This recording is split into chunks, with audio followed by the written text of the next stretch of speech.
Hey, Commonwealth Nation. Brian here with Cooper, fresh off the Latin America swing Korn Ferry tour. Coop, how you doing today? How's it feel to be back? Feels really good to be back. Doing great. Hope I don't have to go down south ever again. Yeah, that's the idea. What was it, 6, 7 events down there, something like that? 6. Any learnings from down there other than you don't want to go back? I would say the South America swing benefits guys that have been on the Korn Ferry for a little bit, just because knowing the courses is important. It's kikuya grass, which is difficult for chipping or turf interaction. Played great twice. I don't think I played bad for 6 weeks. I just didn't score well for 4 of the 6 weeks. Yeah, kikuya is definitely a unique one. When you watch the Genesis at Riviera, it's like the announcers, every third word is kikuya because it's always messing with the guys. It's not as pristine down there as it is at Riviera. Yeah, it's maybe not setting up quite as nicely. Yeah. I mean, I was with you at Abaco course, which was a miscut. Tee to green, you were looking great. Like, it's just one of those things where the scores didn't quite come together, but you very much looked the part out there. You looked great. You're very much amongst the top echelon of talent out there. What do you think about just consistently playing against the tougher competition? You're playing with a number of guys that have been coming off the PGA Tour, past Korn Ferry winners. Like, you gaining any experience or anything from that? I would just say the biggest takeaway I've had from the first 6 is getting to rekindle some friendships that I haven't been able to hang out with in 2 or 3 years because they've been on the Korn Ferry and I've been in Canada. And that's the cool part about golf is, yeah, we compete against each other, but we also get to travel together and play practice rounds together. And I mean, it does feel good whenever you have a good week because it reminds you that you belong out there. I've just enjoyed competing against guys I grew up with. That's great. Then any plans for this upcoming week? Your kind of final week off before the North America season gets going? We are going to Fredericksburg with another couple, my wife and I, and we never go on vacations or weekend getaways, and so I know Ashley's very excited. I'm excited too, and then I'll go straight to Houston from there and play the Monday. Just trying to take advantage of a month off. Well, very good. Well, we're all excited to have you back. We're excited for you to get into courses that you are familiar with, and then of course getting a bunch of the backers together, and we can't wait to see you out on the course and make this whole thing come to life for you and for our backers. What might your backers be surprised to learn about a week on the Korn Ferry Tour, whether it's the grind or the prep?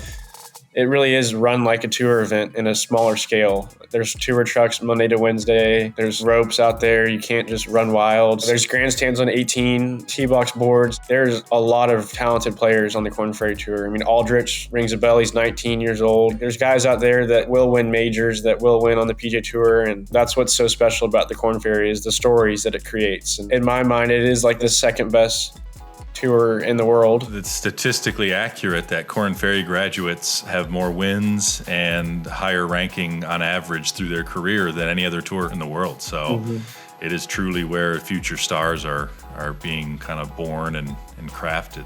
Your game and your approach, has it evolved in the last 6 weeks? Is there anything in particular that you're focused on or thinking about as you come back? When it gets super windy, I have a tendency to get super upright and swinging too far left. Golf swing wise, I've done a lot of work since Abaco and getting back to my positions. I would say I've just learned how to be more disciplined. Sometimes discipline doesn't mean how long you're out there. It's more about being smart in the time you spend out there. Yeah, I try to keep it under 4 hours Monday through Wednesday at the course. It's really easy out there with good range balls, good practice facilities to get lost. And I've just learned how to not change or waver how I practice at home on the road. Yeah, it makes sense. A lot of guys talk about that early week, not overdoing it and being like finding the balance of being ready, but not burning too much energy. So looking ahead, we've got 3 events in April: Savannah, Florida, and then of course the Veritex, your hometown. Any thoughts on first Savannah and then just kind of this April swing? I'm excited to be back in the States and getting back on. I think Savannah is Bermuda, which I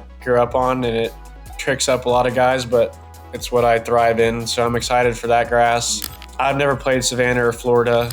I'm excited for Arlington. I've played it a bunch of times. It's a course I've had success on, and I feel like I know how to play it in any type of wind. I mean, that's been circled on our calendar since the beginning of the year, and I'm excited to have a home week. Yeah, and you're a Veritex athlete. Not sure if everybody in the Commonwealth Nation knows that, but Veritex has probably on a very short list of the strongest roster of golfers, very Texas-based, and they run a great program, Matt, Malcolm, and all those guys. We're going to have probably 30, 40 plus people out to see you. We'll have a bunch of clubhouse passes, and It'll be one of our first golf events, so we're excited about that. And then last year, you Mondayed into Veritex, and you had a pretty good week. You were going into the weekend top 10, I want to say? Yeah, I think I was like in 6th or something. And then where'd you finish? I struggled on the weekend. I think I finished around 50th, if I remember. And hey, like, especially when you didn't have status on that particular week, you make a cut like that, that's, I think, says a lot. It seems like you don't want to over-stress any one event and build up the expectation much, but must feel good to have a comfort level and a history of even some success there. So I've talked about expectation, but I also think it's okay to be confident in an arena like that that's close to home and that I know I can play well at. And I think that's also something that I've learned, is to be